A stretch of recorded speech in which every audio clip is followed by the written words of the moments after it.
feel like we should just start with Squid Game. I think it's probably the biggest thing um, on the uh, on the docket since it came out yesterday Hmm. for us, and there's still, well, for me, I've got three more episodes to watch. You have two more episodes to watch.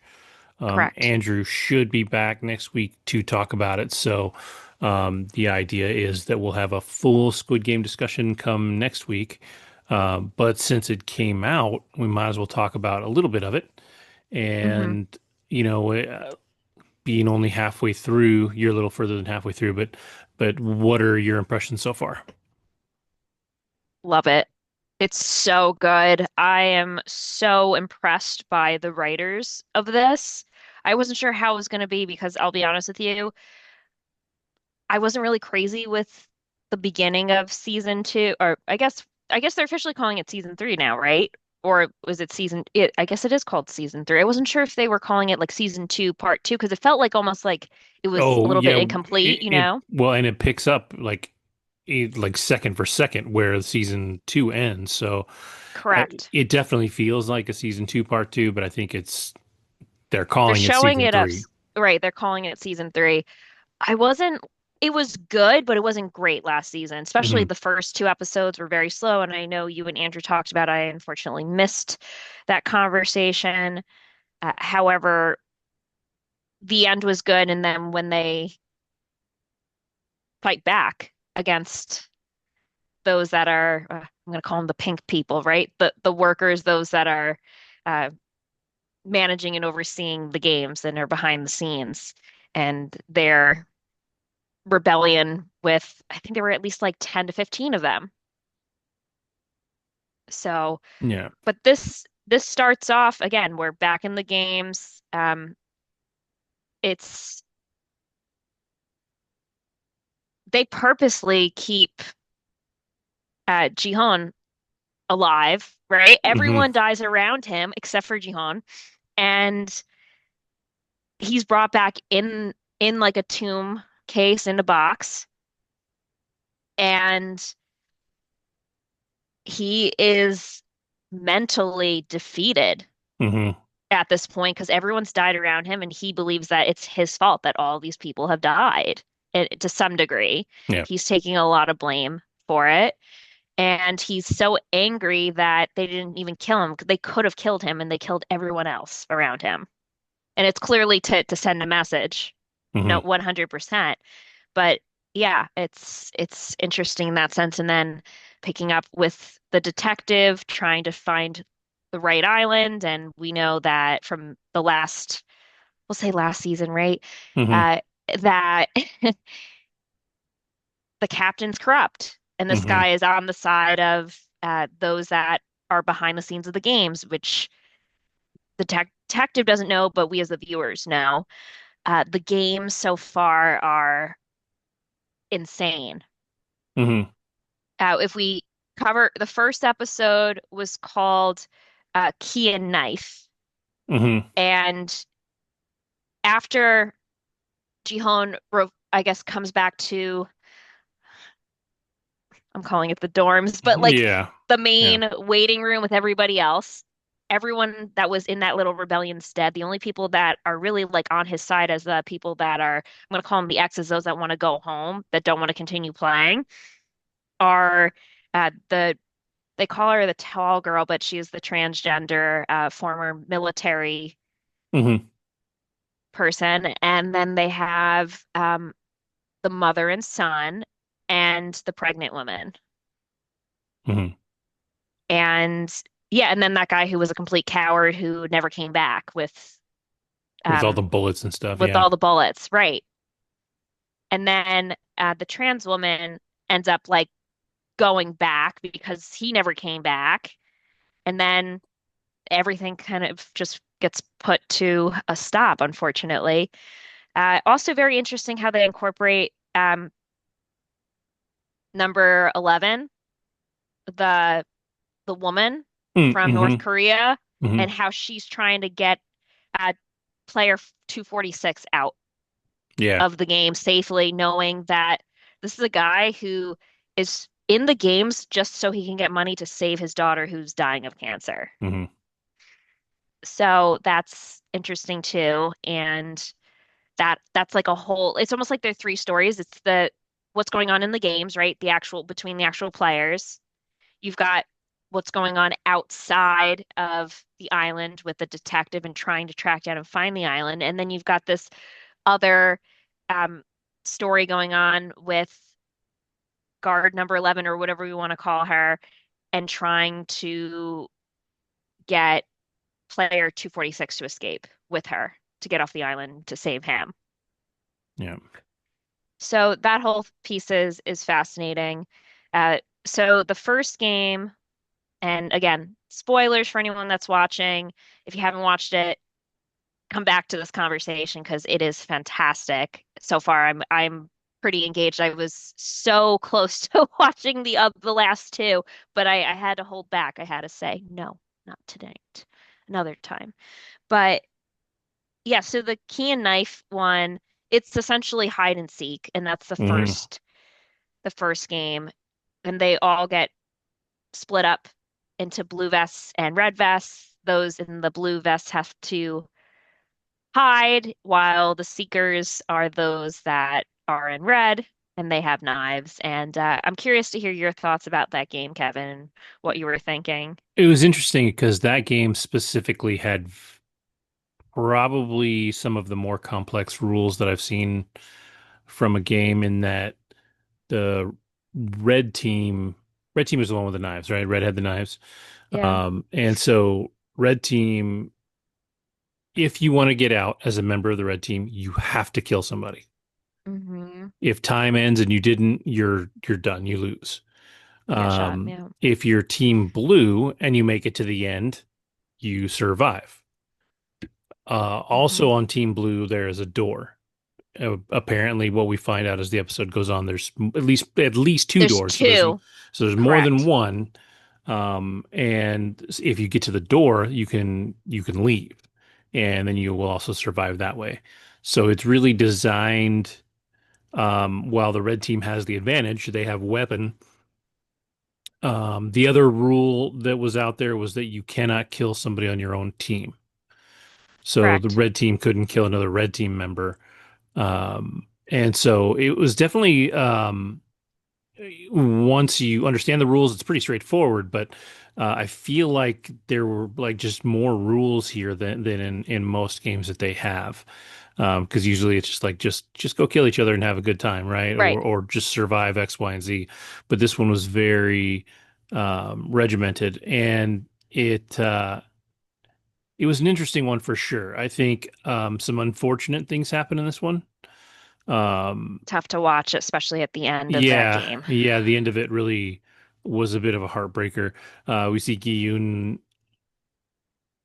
just breaking more and more and more. Like this whole thing now is designed to um just kind of ruin his life, right? Like it seems like the I forget what his name is, but the guy in the black mask, The the foreman, the front foreman, man, yeah. Um, front man. Yeah, front man. yeah, The foreman. his whole thing right now is just watching as Gi-yoon struggles through this, and Yeah. I'm sort of trying to figure out if he wants to see him succeed or if he wants to see him fail. Um, Right. I know they left him alive as a message and to, break him more, but part of me, kind of wonders if the long-term goal of keeping him alive is something else entirely. And we can talk about like predictions at the end since we're neither one of us finished it. So Sure. we can make educated predictions, but not necessarily factual predictions. Yeah. Um, but yeah, overall, I like the game was interesting. There, like you said, in the last few minutes of it, it's pretty tragic on multiple levels, and one of those tragedies leads into the next episode, which Yeah. has its tragic moment. Um, and there's some great moments in there. There's the one moment where um there's like two blue guys are they run into a room and a red guy comes at them and the one dude just shoves the other dude into the red guy and then immediately runs back and closes the door. And That's the older basically, guy, the yeah, older man. He sucks. I hate him yeah, so much. that's what me and my kids were talking about too. This show does such a great job of giving you characters that you just really want to see die. Like there's some people Totally. in here that are just so shitty that you're actually rooting for characters to die.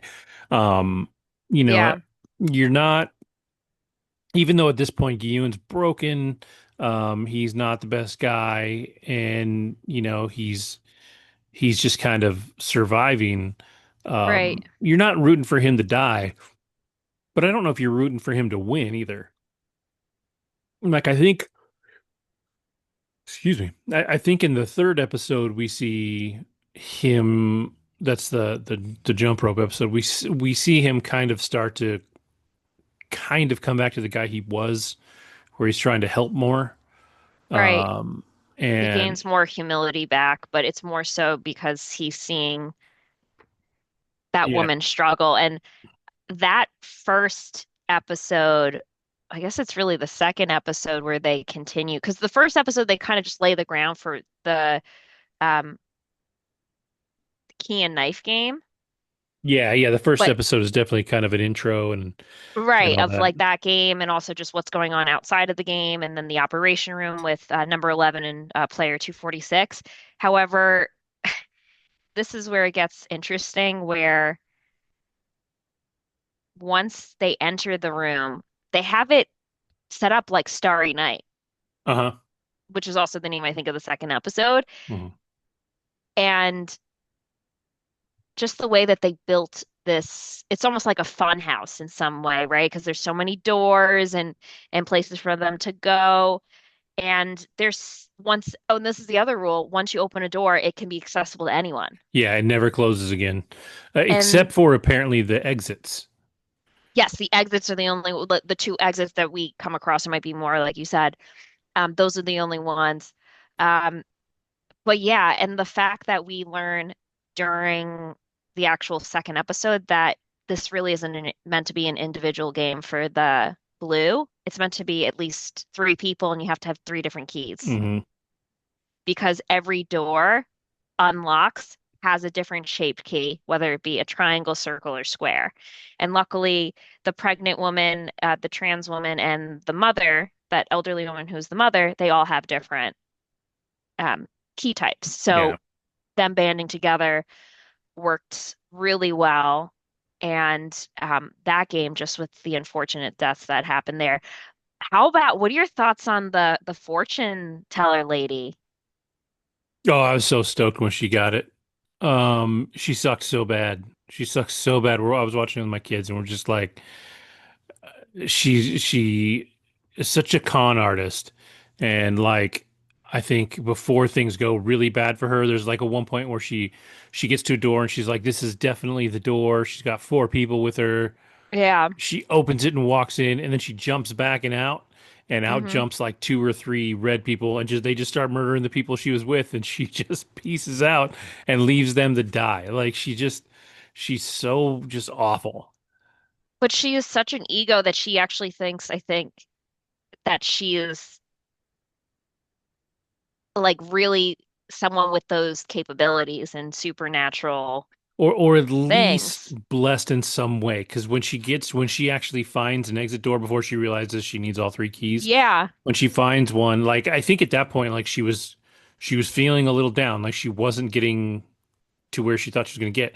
And then she gets in that room and she's got a moment where she's, praying and, all Right. that. Like, thank God. Yeah. And Ji-hoon could have killed her. He was like, nah, he knew who he wanted to kill. Well, and that was a funny scene too, because she's just like, "You can't kill me. You're not going to kill me." And he starts walking towards her, and you can see it on her face where she's just like, "Oh shit, you might Yeah. actually kill me." Like she's not really ready for that face off, and she's not Nope. as tough and invincible as she seems to think she is. Especially So, after the way she treated him in the first episode while mhm. he's handcuffed to the bed, Mhm. and he like starts choking her out. I'm pretty, or he hits her or something, Yeah. right? Yeah. Like he lunges at her and like puts his hands on her because she gets in his face. She's the one who says, "It's all your fault that all these people are dead." Hmm. And he was like, kind of shocked that she would say that, and she's just getting in his face in a way and getting into his mind and being nasty. So Yeah. he could have killed her, but he didn't. He was more so after that other guy who he feels at that point was more responsible for the the deaths that happen at the end of season two. Yeah. Yeah. And to be fair, I mean, I remember watching it and kind of feeling the same way. Like Hmm. he said he could do this thing and then he didn't do it, and it really No, let everybody, like everybody was banking on that thing happening, and he didn't do he it. was going to So, bring extra ammunition. They hmm ran out, and then they all died. And like, the trans woman would have died earlier, right? Had she not gone back, but she was like, "Where is he? I'm going to go back." hmm But Yeah, she would have been gone too. And I mean, everyone else died. And I mean, technically, they think that 246 is dead yeah, because he was one of the people that was hiding in that yeah, area. So, yeah, yeah. It's pretty wild, and I think going into the third episode, I think that one's a bit of a slow starter, but not in a bad way. I think we mhm, see a lot of number one, we see some fallout from the second episode back in the dorm mhm, where we have there's a suicide in there.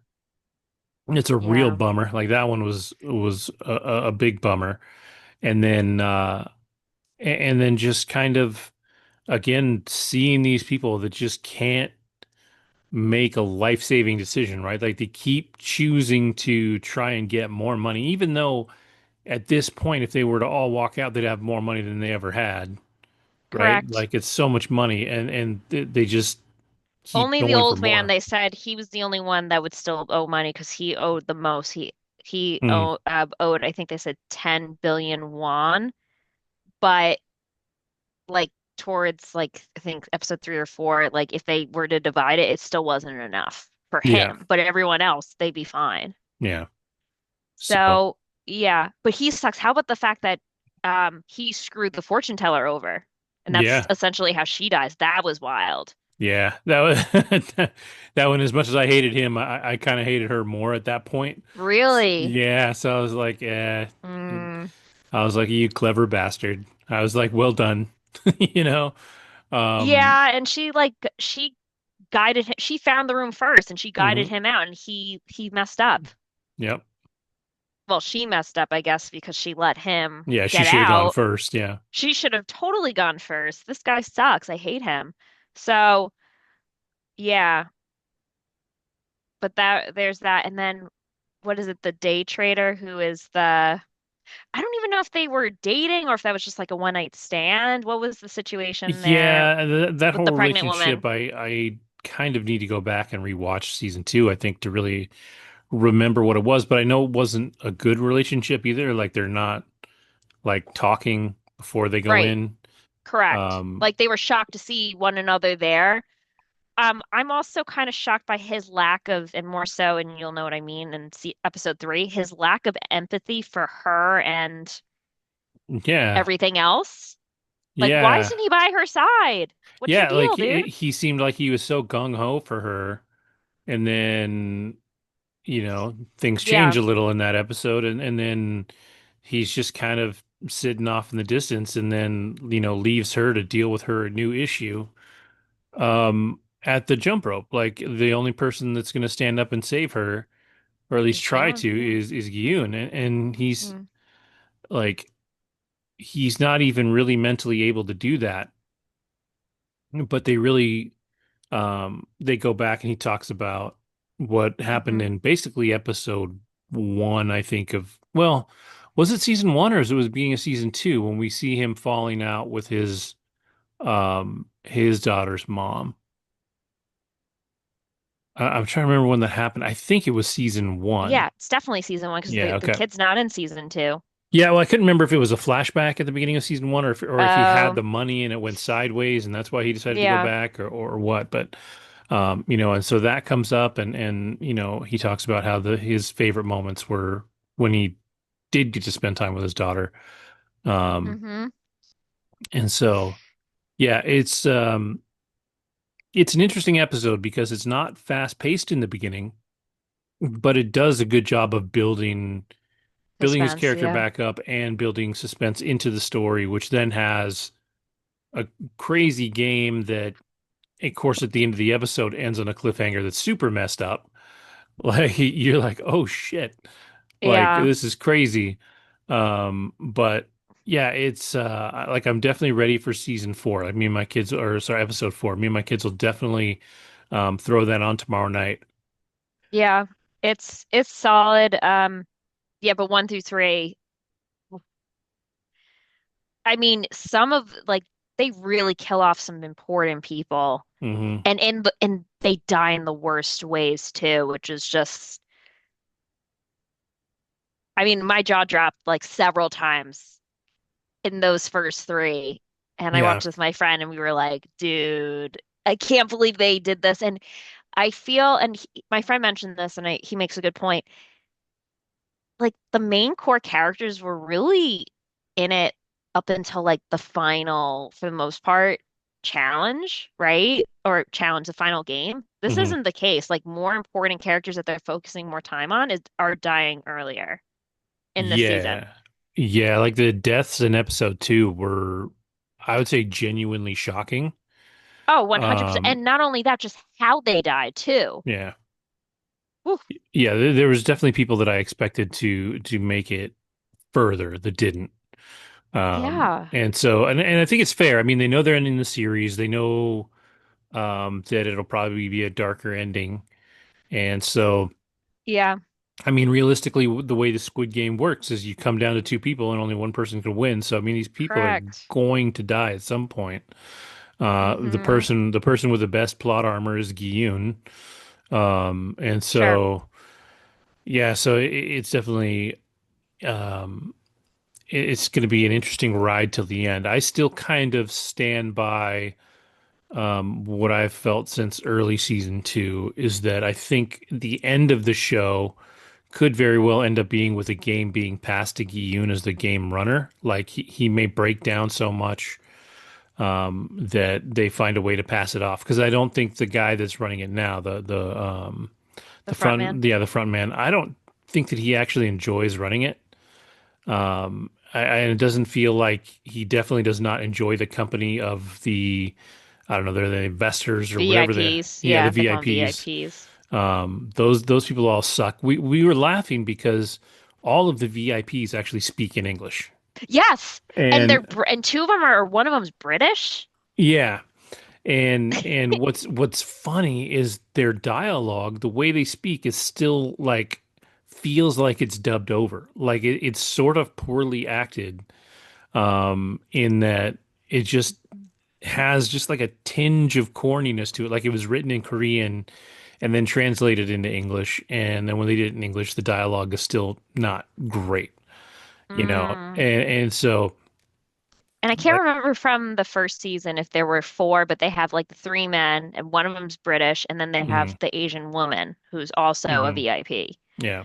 But how about like in after well, I'm gonna not say the first game, but Key and Knife, all three of them were in the pink suits behind the masks. Yeah, at the end they were shooting the red people that hadn't killed anybody. Like that was their Correct. job to and they like they were just so excited that they got to go kill people and you're just like, Hmm. Jesus Christ, man. Oh These yeah, people are so messy. right. Well, they normally have a front row seat, but then they're actually in the game themselves. Yeah. That's probably for Sort of. them, like Yeah. Yeah. giving Yeah. them some sort of power that they've never had before. So Yeah. yeah, that's fascinating. And I was talking about it with my friend. We think that the detective and his team is just so stupid. On the boat. Yeah. Yeah. Yeah. I don't know what the end game is there because I feel like Hmm. they were keeping him away from the island just fine in season two, and then season three they basically took him to the island, which I don't understand. And But then he then can't find it again. It's so weird because yeah, he's standing on the island and then he comes back to the boat. Like it's just it's confusing. yeah, and then all the while his friend is at the house of Yeah. the other guy, finds out there's a connection there to somebody else involved in the Squid Game, but the cops show Correct. up and he gets busted like after breaking into the house. And of course, He has a for rap sheet of his own, which you've come to find too when he's at the yeah, police and station. he shoots a dog. So like, the dog dies, which is very sad. Because there's But nobody yeah, the more dogs innocent in the show attacked than the him dog. though. Yeah, Yeah. but the dog was in his own home. The dog didn't know any better. Oh, Um, because he broke into the home. yeah, yeah. So Yeah. it's kind of a bummer. Um, Yeah. but yeah, it's definitely barreling towards an ending. I don't know. What do you think is going to happen at the end? Do you have any predictions? I'm gonna think this is what I think. I think Jihoon's gonna sacrifice his life for the baby. Hmm. I can see that too. Uh, I think that's what it's gonna come down to, and you'll find out more in episode 4, but that's where I think it's gonna be. That's what's gonna happen. that makes a little sense to me. I mean, like I said, I'm not there, yet, but that from what I've seen, that makes sense to me. Um, and I think me and my kids, Especially knowing that he like has no relationship with his daughter. Maybe it's like his way of like giving back for not being able to be there for his daughter. I don't know. This is kind of just my own like yeah, I don't know. But he's protecting that baby like to the yeah, point where I am angry because I'm like the actual birth dad is there. yeah, and should be definitely doing something like No, just complete. yeah. And he sucks. Me and my kids were laughing though because once the baby was born, we're like, shouldn't he get like a player 457 like baby jacket? Like that's it's another. Does that affect the How about game? bringing the baby? Well, how about she technically could have left that baby in the dormitory, well, the main room, and she brought the baby with her to the next challenge. And they're like, Yeah, yeah, you can't leave the baby. You have to bring the baby to the other side with you. yeah, and that was like weird because like a weird choice because like realistically they're gone for 30 minutes usually for the games. Like the games don't have long timers. They're not Yeah, all day games like it definitely took longer in the episode, but the key and knife game was 30 minutes. right. I think the jump rope game I think is only 15 minutes.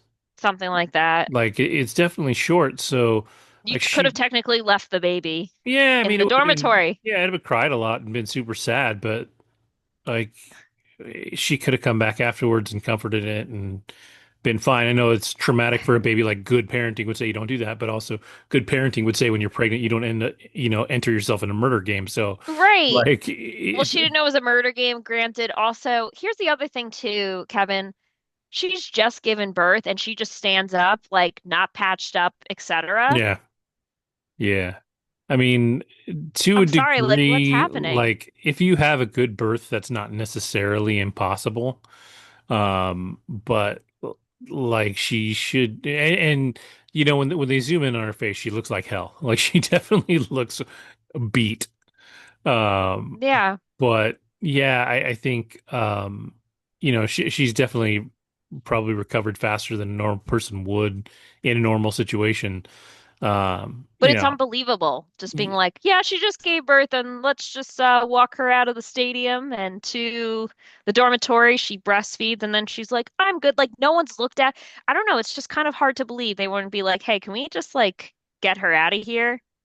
well, I don't think they can because the idea is that if they just get her out of there, she could.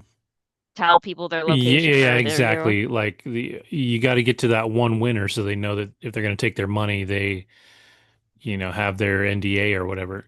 And well, they put a plus, bag over his head at the end of season 1, right? yeah, I think yeah, I that's think what they so. do. And Yeah, they that's just right. They drop put him him in the off. limo and then yeah. But yeah, I just think it's more complicated to let her out rather than just let her die in there with the baby. And then you see the VIPs anyways are laughing about how the baby is now part of the game because blah blah. And they're And betting on the baby and the mom. yeah, Well, that one guy's like, I'm betting on 222 and the baby. yeah, you're like, oh my Crazy. God, man. So yeah, it's definitely wild, but I can definitely see that being a possible ending too, where where the baby is something he's willing to give himself up for. When Also, I Kevin, this is so unrealistic. It was a 30-minute game. She started getting contractions within maybe like 10 minutes left, and then the baby was born. I'm yeah, sorry, it it definitely came doesn't super happen fast. way too Yeah, fast. yeah. It was definitely a convenience of writing and not a factual event. Yeah, 100%. But the entire time I'm like, holy shit, she's gonna give birth, and they're in their room and she's gonna be screaming. It's like this is like hide and seek. This is not yeah, optimal at all. It's just yeah, it was wild. yeah, yeah. So yeah, I'm definitely excited to finish. I'll probably finish. Realistically, I probably finish like Monday or something. I think we'll watch a couple episodes tomorrow and then finish on Monday, maybe Tuesday. But I'm definitely excited to see the end of it, one way or the other. Same. Um, the only like real prediction that I have that I think is 100% true is that it's not going to be the happiest of endings. It's Oh, gonna you it's gonna think? end pretty yeah, it's gonna end pretty sad for at least a Somebody. couple of people. So, but that's the show. I'm really worried too about they're still talking about making the US version. Ridiculous. Yeah, I just think it's so unnecessary. I 100%. because I think even if you say it's not, we're not remaking this. If we're just saying it's a Squid Game in the US, uh, with the same idea and doing the Sure. same kind of thing, we've still seen the story. It's not going to be that different. Like this Yeah. thing, pushing this thing to 3 seasons was actually kind of a risk, anyways. Yeah. So starting over and telling new stories, I don't think It's I warranted. yeah, I kind of expect the show to fail. Um, Yeah. and I'm personally not super excited about it. So yeah, Yeah. I don't know why they're doing it. It's stupid, but it just shows like a lack of creativity, in my opinion. If they're like, oh, let's make our own Squid. This is not a reality show where it's like, all right, Love Island, let's bring it to the US. No, this is yeah. a drama and it's Well, the it's fun thing is they did make ridiculous. a Squid Game show. They made a Yeah, but that that was a was reality show. and that was actually fun. Me and my kids It watched that was one. fun. It was Um, fun, but not like an actual game. yeah, I think it's ridiculous. So whatever. I'm really enjoying it. yeah, I it's they all 4 episodes have flown by so far, and I'm very pleased because season two, the first 2 episodes were lagging, and I was like, why did they make a season two? This sucks, but I am all about season three so far. I am very impressed.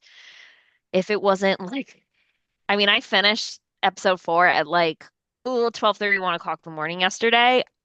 If I didn't have to get up early today, I probably would have just finished it all. But also knowing that like we were going to talk about it, I was like, no, I don't want to be that ahead. So yeah, yeah, but it's so good. I think it's worth it. And I'm curious to hear what Andrew has to say about it too. yeah. That'll be a good discussion next week if we all see it to the end. So definitely excited for that. So Yeah. all right, cool. Well, then we can move on from that. Why don't you talk about the show you saw? Okay. Yeah. So I went to Broadway again and I saw Call Me Izzy, which stars and is with Jean Smart, one woman show. I think it's a little over 90 minutes, but it is about a woman named Isabel, and it takes place in Louisiana.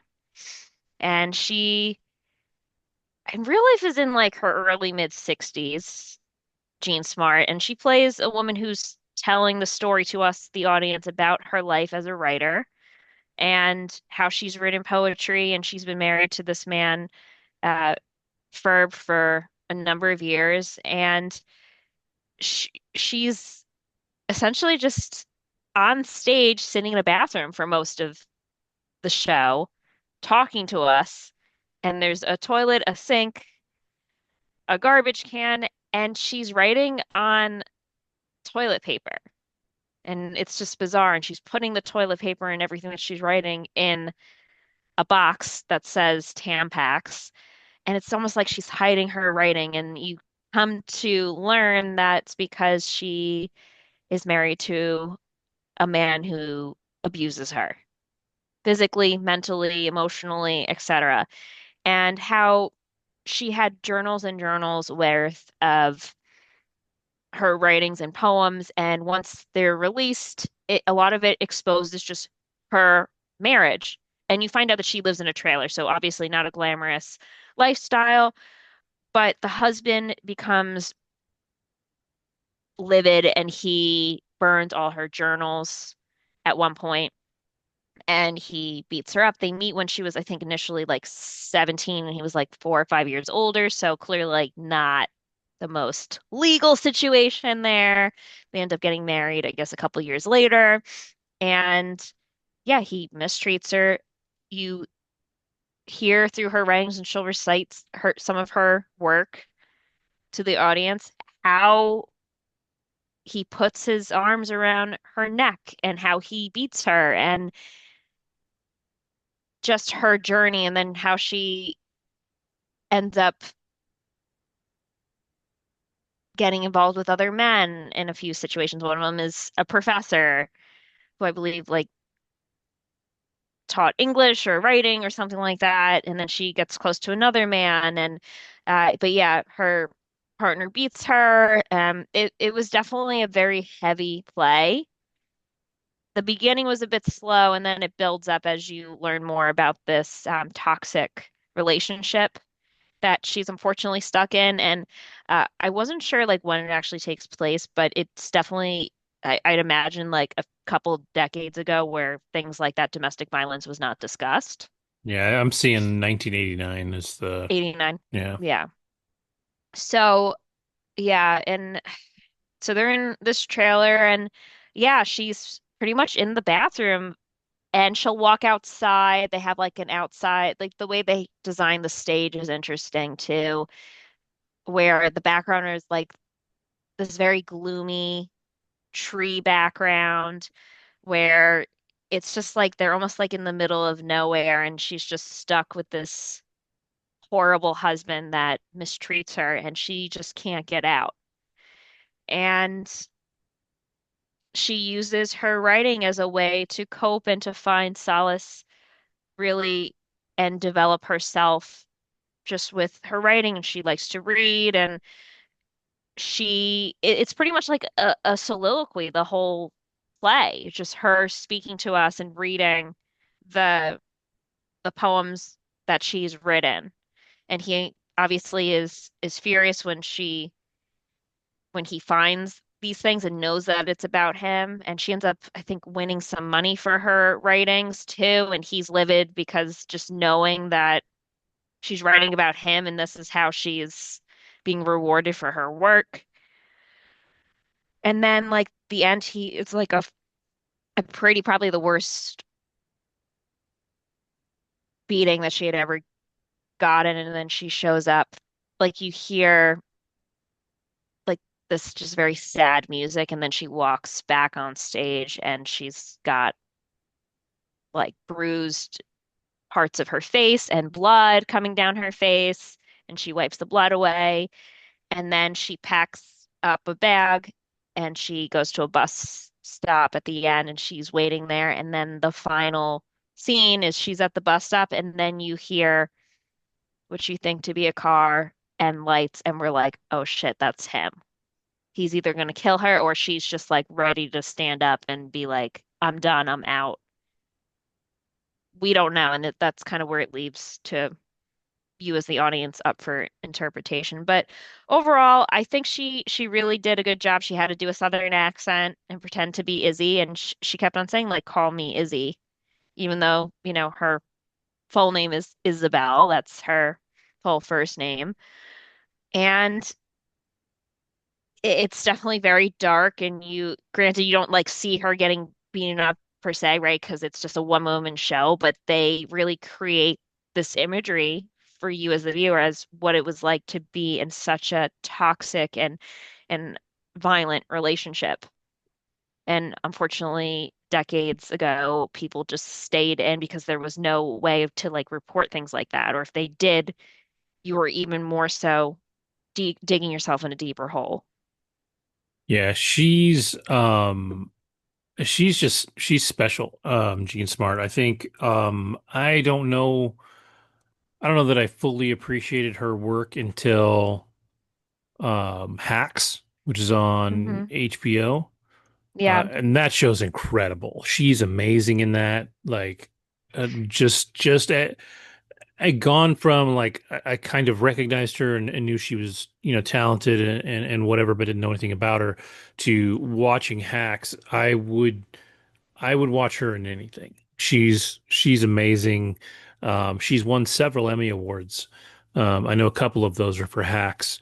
Um, and she's so good. She's good at funny. She's good at intelligent. She's Hmm. good at strong woman. She's good at broken woman. Like she's Yeah.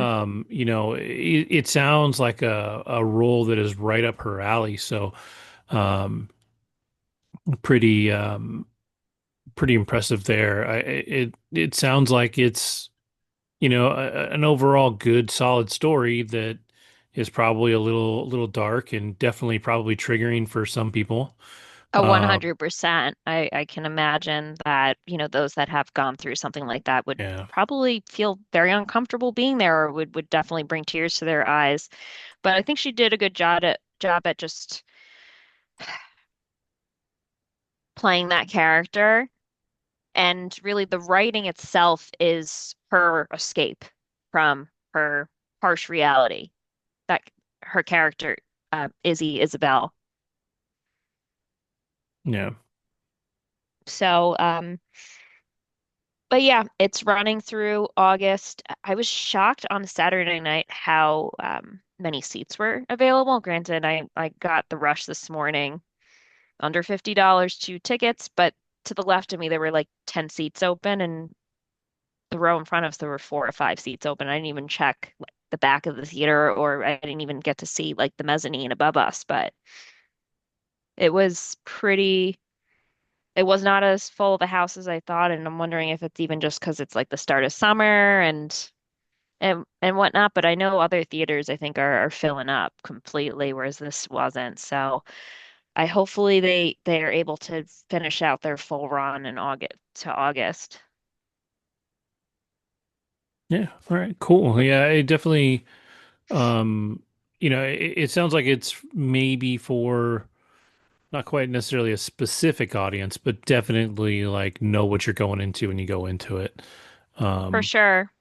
but yeah, it sounds pretty solid. And like I said, she's amazing. I think people um she shouldn't be, but probably still are to a degree sleeping on her sometimes, and you shouldn't. And if you go and check out this show, um, and you haven't seen Hacks, definitely watch Hacks because it's incredible. And vice versa, if you've seen Hacks and you love her and you happen to be in the area, go check out the show because she is. Yeah, and I was reading she actually had a theater background. This isn't like the first time she's Mhm. done theater before, so I think this is her way of just doing a different project, but also like coming home to something that where she got her origins in. Yeah, yeah, she's pretty rad. So, all Nice. right, cool. Then I will jump in then and real quick I'll talk about the show behind me. I've got one more thing after this, but um on Apple TV this week premieres a show called Smoke. And it stars Taron Egerton and Jurnee Smollett. I don't know how many episodes in total, but the first two episodes dropped this week, so that's all I can talk about. So I can't really spoil a whole lot. Um, but the gist of it is that Taron Egerton is a former firefighter who had to give up firefighting because he almost died in a fire, took that kind of hard and decided to become a fire investigator instead. He walks into the office one day and finds out he's been partnered with somebody who he's never met before, which is Jurnee Smollett.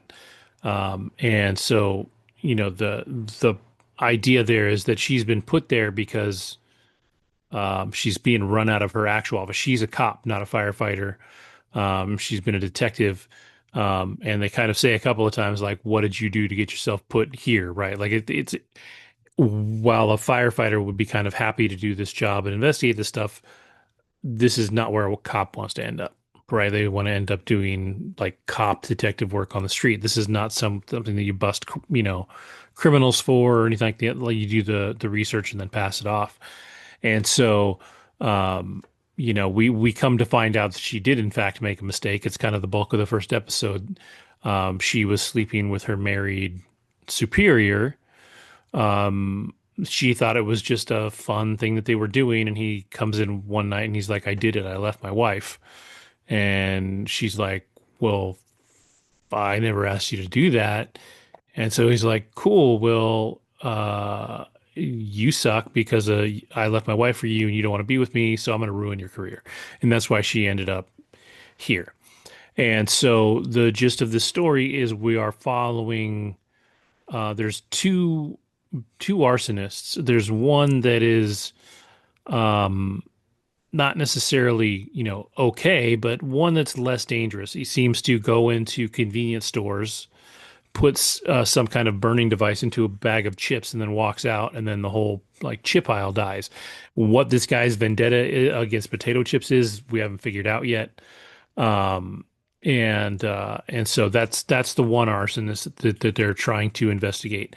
At the same time, there's another arsonist that is putting like milk jugs full of flammable material under people's houses and basically risking their lives, like hurting people if not killing people.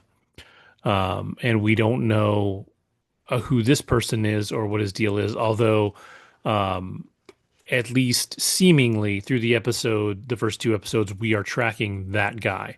So it seems like it's an older black gentleman that works at um, like a KFC type place. He's definitely very shy, very quiet. Um, you can tell he's been through something. Like he's definitely very broken. This is 100% a drama. It's really solid. Taron Egerton's character has a wife that seems like their marriage is relatively new. She's pretty unsuccessful. I don't know if they say what she does for work or not. She has a son that he is trying to get along with and failing miserably. The dad is still around, like they share custody. And then we come to find out near the end of the second episode that the son is going to go. Is it the No, the son's staying. The dad is going to move across the country for work. And so the son is going to have to move in full time with them, and that is its own little bit of drama. And so it's really solid. Like it's the first two episodes. It's really hard to say more than I have without giving too much away. But it's a solid investigation show. It seems like the entire season will focus on the single investigation and character development. So, as the first couple of episodes go on, we definitely learn a lot about Jurnee Smollett's character. We see the complicated life that Taron Egerton's character is living. He has decided that he wants to be a writer, and so he starts writing down ideas and stuff that he has for a book because he's been an investigator for so long, and he actually teaches fire investigation and all this. So he's very knowledgeable, and he starts working on this book, and then in the second episode, we see that he got it to a point and sent it out to a publisher, and they basically wrote him back, and they're like, "Yeah, you're not very good at this, dude." And so like that's kind of traumatic. And then he's got the trauma of his son moving in or his stepson moving in, or yeah, I guess you think he must be the stepson because they're married. And that's, ugly. And then he's got these two investigations that aren't really going anywhere yet. Like he's trying to figure out what's going on and he's not. And so all of the good dramas there, like I'm really excited for the next episode. I think it's going to be really good. Um, the second episode ends on a really, really solid twist that definitely leaves you ready for the next episode and for the rest of the season and see where it goes. It does have the feel of a show that probably can't go more than one season. Like it's probably a one and done kind of thing. Um, but it's really good. The acting's really good. Taron Egerton's doing a great job. Jurnee Smollett, I love her and everything. And it's definitely worth a watch. The Taron Egerton's character's boss is somebody that I've seen before. Oh God, I just had his name in my head too. Um, but he's been around a lot. A great actor. Not Gary Sinise. You know what? I'm gonna look it up real quick because it's gonna drive me crazy if I don't.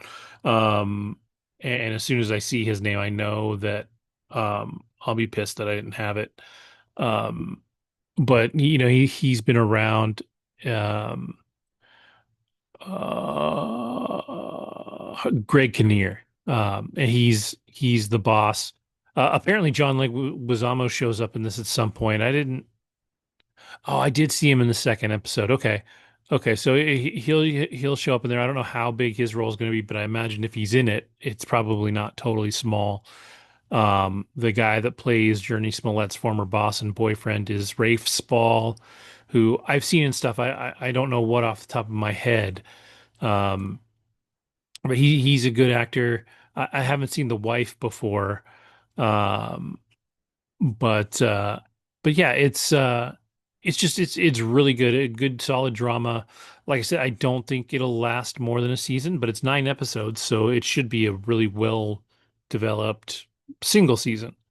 So if you've got Apple TV Plus, you're looking for a new drama to go and catch that's not their usual sci-fi fare. They did at least so far have done a really good job on this one, and I definitely recommend it. So, um, all right, then we can move on. You had one more Yes. thing.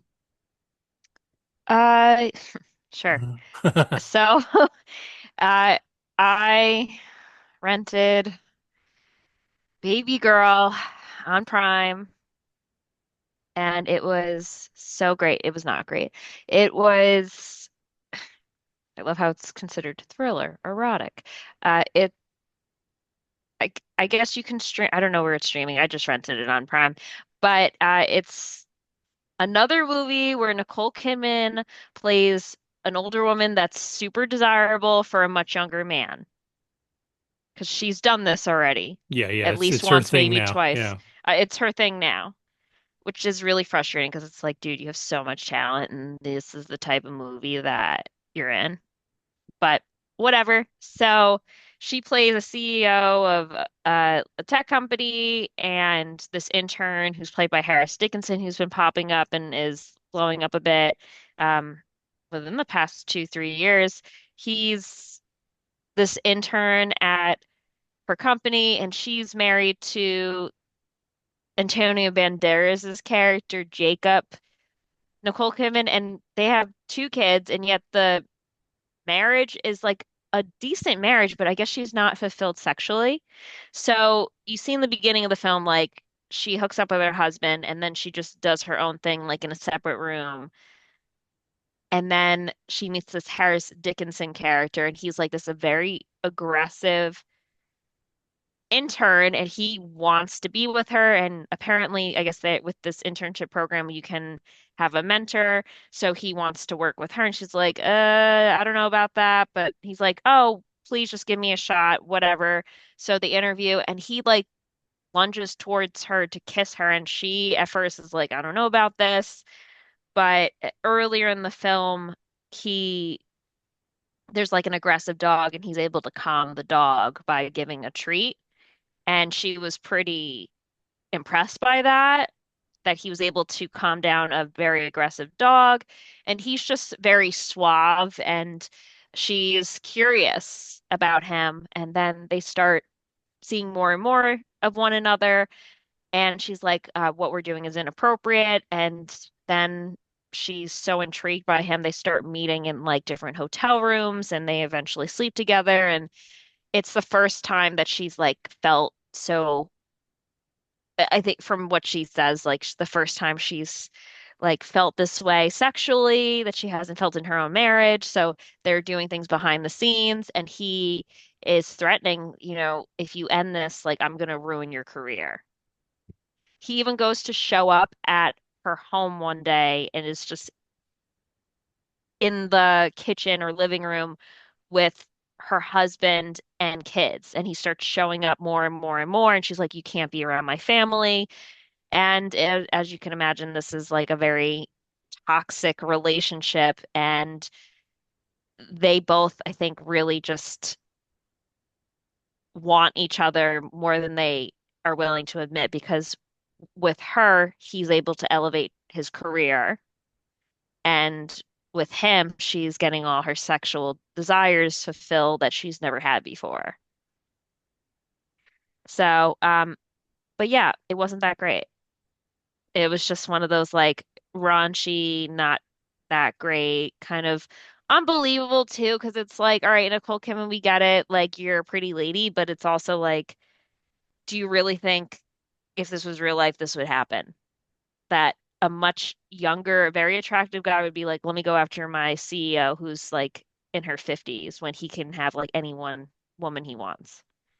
Yeah. Yeah, I can tell like I can see why she did it because like if you look at Rotten Tomatoes, the critic score is like a 76%, which means like the critics generally speaking liked it, right?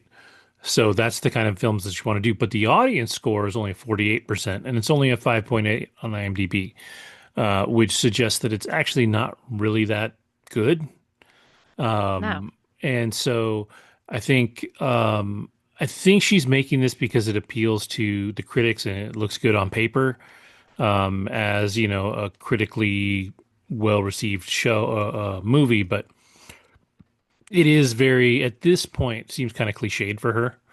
Like she's done Yeah. it enough times that you know, it's just I know that she's trying to promote like powerful women, like that's her thing. She's worked with Reese Witherspoon a couple of times. Reese Sure. Witherspoon's got her film company that's very much designed to promote the strong woman, like female lead kind of thing, Yeah. and I think that's awesome. Like that's great. You know, women should be making films like that. But I think if you start to reduce it down to the Mrs. Robinson story over and over and over again, Right. you're kind of just But is that strength though? And that's the other exactly question that I have that's yeah. too. Why At why some does point, it it's it have not. to be a woman who's cheating on her husband with a younger man to be like, this is woman empowerment? That's like, in my mind, not strength. Yeah, yeah, I actually agree. And if anything, it feels like from your description of it, they've actually given the power to the guy anyways. He has And more she, power than her. yeah, He so 100% does. yeah, so I feel like there's a mixed signal there if that's what she's trying to do. So I don't know. Um, like I said, it seems like it wasn't really that well received by the fans. I think either Kim or Jen in our text group saw it also and really wasn't particularly impressed with it. They said it was like some of the steamy scenes were a little weird even. Yeah, it's Uh very weird. It's yeah, super weird. And it's like Antonio Banderas is her husband, and he's no, ugly fellow. right. He's Yeah. like, am I gonna believe that that guy is not fulfilling her needs sexually, that she's gonna go for a much younger man? No. Yeah. It's certainly weird and like I said I just I don't know what her end goal is to have herself kind of pigeonholed into these roles when she's really at the point now where she's choosing them and making them. Like she's got enough pull in this arena that she's working in to really choose her Hmm. roles. So it's interesting that that's, the type of film she's choosing to make. Because even the one she did, where there was like all the rich people at the house and they opened every episode with a dance number and it was her and Liev Schreiber with a husband and wife. It was a bit Oh, of is a that the murder perfect mystery. couple? Yeah, I think so. Yeah, yeah, that was the murder I mystery didn't see one. it. I know you saw it. That one was kind of fun, but it's still like the same thing. Like she's not painting herself as really this strong woman. She's in relationships that are kind of messy. And then, Hmm. you know, she's not necessarily weak by any stretch, but it's like I don't know, she could be choosing roles that kind of fit her status a little better, I think. So here's my thing, and this is just sort of just I'm thinking about this and I'm reading some of the reviews right now. Kevin, I think the theme of sexual freedom for women is becoming more apparent, and I think that's more of what they're trying to get Yeah. after. But is that really strength? I think having sexual freedom is important and whatnot, but you could have sexual freedom and not be with like a younger guy Yeah. and cheat on your husband. I don't know. I just thought like the way that they just I'm just thinking of what you've said, and I do think like strong characters are like strong female characters is definitely something that her and Reese Witherspoon are building upon. But I just don't know if I am, obviously I don't agree with the critics, but it's almost like, are they just praising it because it's like what's trendy right now? Do you get what I'm saying? Yeah. Is it trendy to be like, yeah, older women go after much younger men. It's trendy sexual freedom. Yeah, yeah, yeah. Like it's almost like it's just the more progressive ideal to be like women's sexual freedom. We need to push this, and therefore we're giving it a high rating. I don't know. And then they were like, the acting is so good. It's like, no, I don't think the acting was that great. It was honestly, I think, on par with like 50 Shades of Grey. It's not good acting. It's not believable. I Yeah. think it's just more of like, let's throw Nicole Kidman on screen. She's fit and she's in her late 50s. Let's show the world this and show women that they can get a younger guy. And it's like it's not that they can't get a younger guy, but it's like is this the point? I don't know. I just thought it was bizarre. This is not the first time she's been doing something like this. Yeah, and I think, the one that I can think of that was kind of like the trailblazer for this was a long time ago, but how Stella got her groove back, right? Like that was kind of um, her finding herself and you know, literally like getting her groove back, right? Like that was the whole thing. She found a younger man and did all that. And that was sort of a classic um film at this point. And I think this one, I don't want to say it undermines it, but it just seems like it's a little more basic. So yeah, it'll be really interesting to see what Nicole Kidman does next because um I think she's talented. She has the ability to do something that's really good. Yeah. But if she's just going to keep making the same thing over and over again, I don't know that that she's going to be around a whole lot longer. She's got to change it up and do something different. Yeah. I'm just like reading these comments and I'm just like I think they're just sticking with the theme sexual freedom, erotica, sexual Yeah. freedom. This is exactly what Nicole Kidman was supposed to play. She's fearless, she's complex. I don't know if you met a woman like that, would you be like, she's fierce? Like in real life, if you're like, meet Mrs. whatever her name is. She's a CEO and she's sleeping with her intern. Is that like a role model? Is that like someone that you would be putting on a pedestal? I don't think so. Yeah, exactly. Exactly. I don't know. I don't get it. I really don't get it. I don't get it. I don't get it. And it's interesting because I think there's a lot of conversations about putting women that, let's say women over 40 or even women over 50 at this point in powerful roles. Why does it have to be this? You know, like you had Demi Moore who was nominated, she won Golden Globe, right? And she was nominated. Unfortunately, she didn't win Best Actress for the Oscars, right? But like that type of role was another role where she was playing, a strong woman who's over the age of 50, right? Hmm. But it doesn't involve her being someone who's just, cheating on her partner and finding sexual freedom. Yeah. Yeah. So, all right. Well, then it's sounds like it's a everybody can go ahead and pass kind of thing.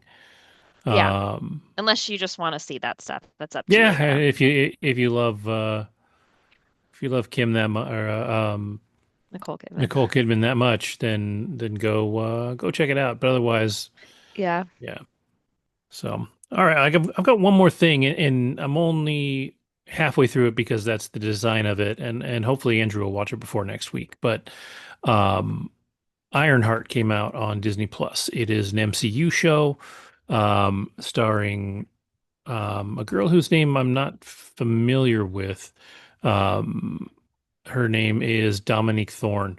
Um, and she is playing Riri Williams, who is sort of a spiritual successor to Iron Man at this point.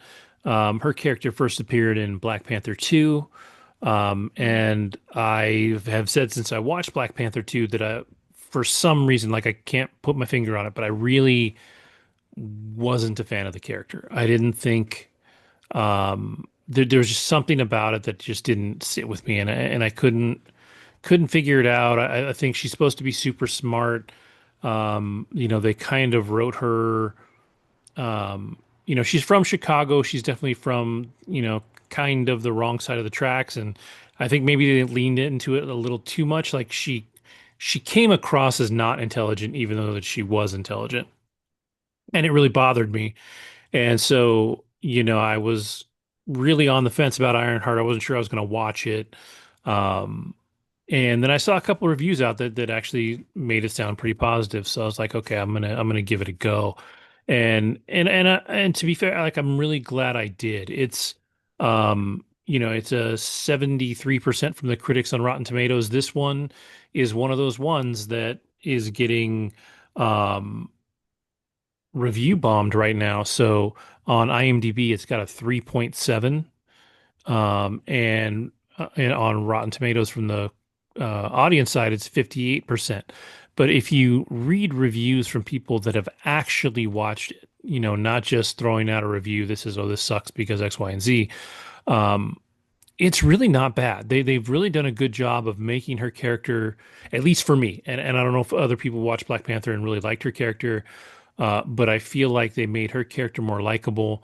They gave her a sidekick instead that still has kind of the attitude that she seemed to have had in Black Panther.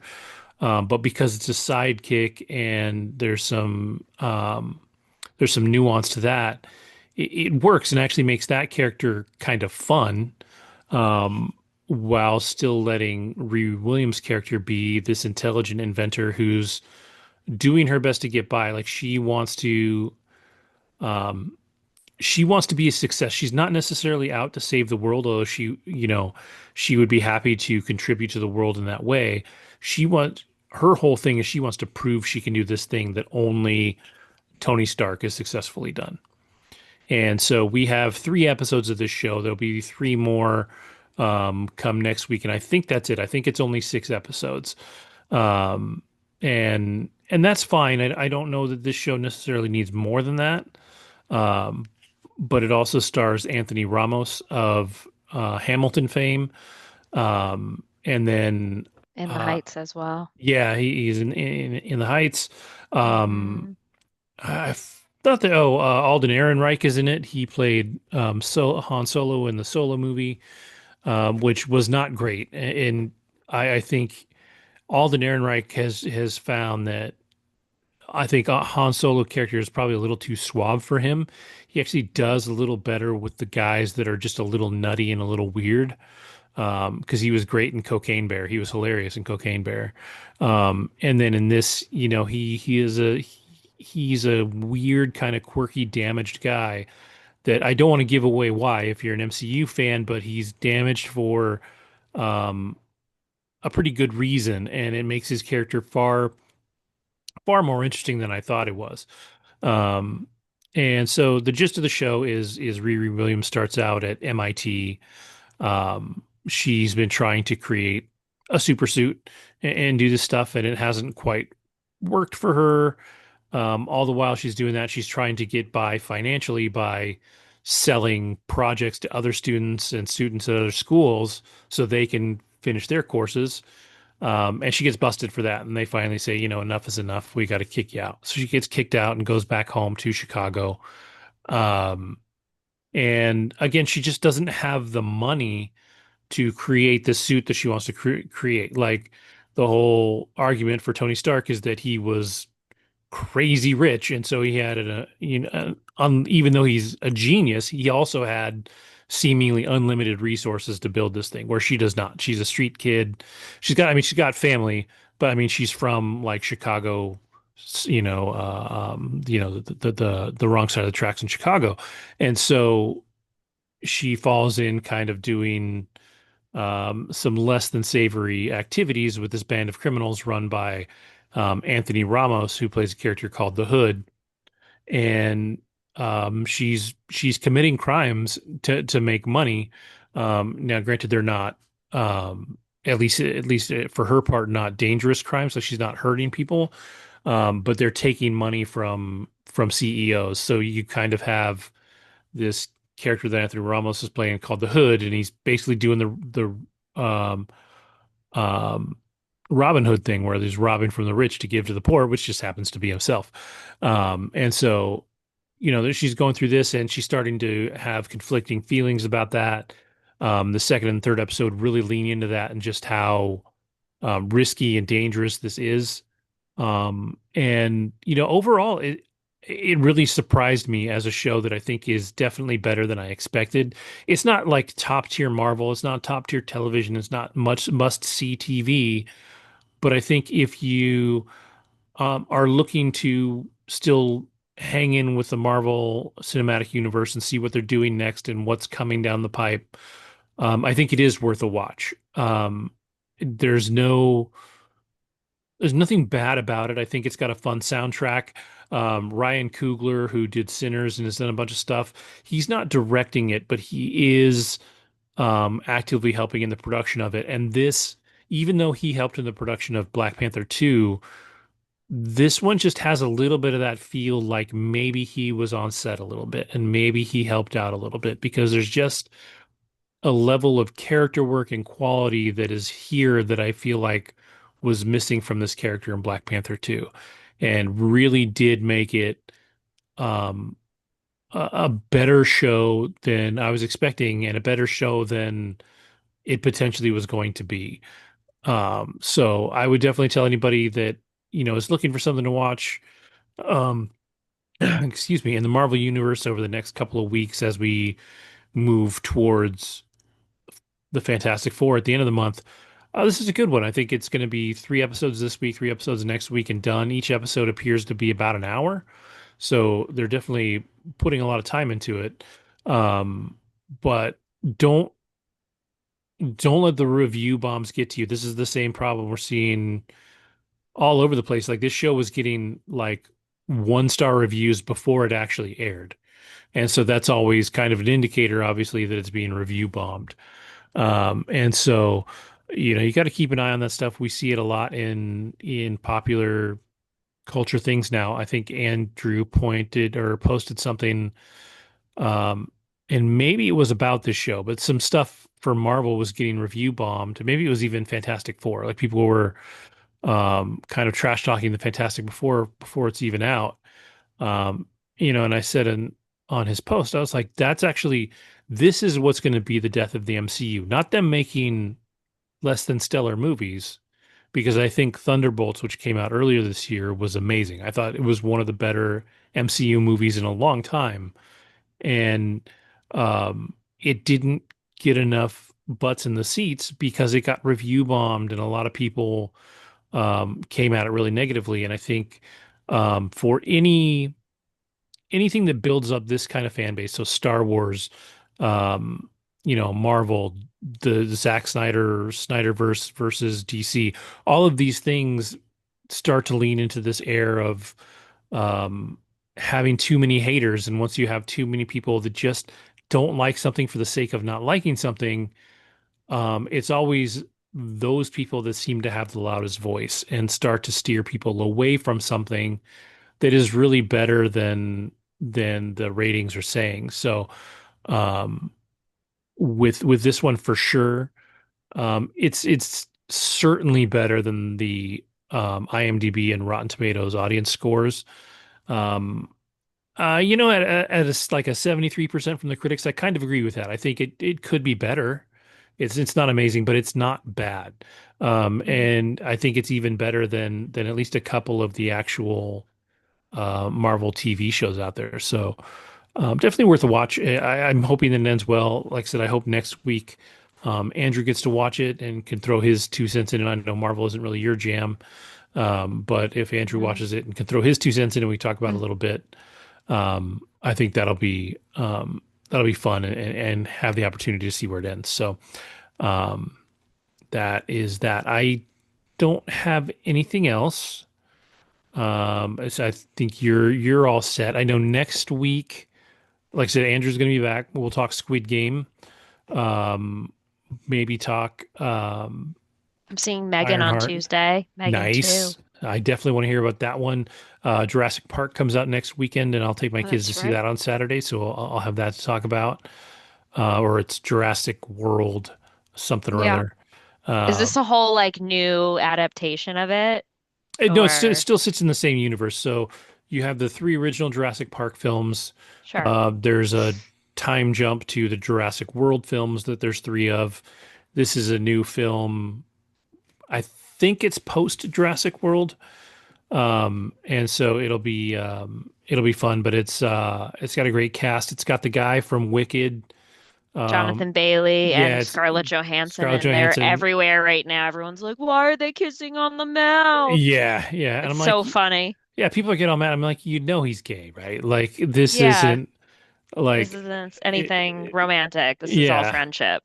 Yeah, and people are just weird and I'm like, no. They're outraged I for mean, no reason. if somebody's going to turn a gay guy straight, it's Scarlett Johansson, right? She's hot, but let's be honest, like I he's not looking to go that route. So um, Yeah. I think that's funny. And then Hmm. Mahershala Ali is in it. Like it's actually a really solid, Hmm. seemingly pretty small, tight cast. And it just kind of looks like an adventure in the Jurassic Park universe. I don't think it's as reliant Hmm. on some of the staples that made Jurassic Park and Jurassic World a thing, where you had the park around it, and then how those parks fell apart or whatever. At this point in the Jurassic universe, um, the dinosaurs are free across the world. Like they have escaped captivity, they are able to Hmm. breed, and they are now out in the world, so everybody knows they exist. Um, Hmm. the I think the gist of the story is somebody's kid is very sick, and to save them, they need to get some DNA from like three of the dinosaurs that are at this specific location. And of course, they're ultra dangerous. Hmm. And it's going to be pretty wild. So I'm hoping it's really good. My son is a huge Jurassic fan. He has spent the last week or two watching literally everything Jurassic to get caught up. I only saw the Um, original. I don't think I've seen anything past that. so Jurassic Park is phenomenal. Right. Jurassic Park 2 is kind of eh. Jurassic Park 3 is a little better than Jurassic Park 2, but still not great. Hmm. Jurassic World is a little more modern, a little kind of cornier with what it's doing because it's kind of a more Hmm. modern film. Chris Pratt, Bryce Dallas Howard, Right. and then like all three of those films are fine. Like they're not bad. They're There were three fun. of those. There's three. There's Jurassic World, Jurassic World Dominion, which I think is actually the third one, and then Jurassic World something else. But there's three of those. And then there was an animated series called Jurassic Park Chaos Theory that is Right. actually really good. And that one takes place during the first season of Jurassic World Chaos Theory takes place at the same time that the first Jurassic World movie is happening, to the point that the kids are actually on a spot in the park as the park breaks down. Hmm. And then that show finished, and they did a time jump in that show that became, or maybe Chaos Theory is the new one. There's a different name for it, but anyways, there's five, six, 7 seasons of that show in one form or another that ties Hmm. directly into the Jurassic films without necessarily intruding on them, which is kind of neat. So there's actually a lot of good lore and stuff to follow there. So it's been fun. So I'm excited about that one. And then whatever Andrew brings from as homework from his several days off. He's had a busy couple weeks, so and so we'll see about that. So I don't have anything else. So With that, I will say thank you to everybody for watching. Thank you for listening. Have a great week, and we'll see you next time.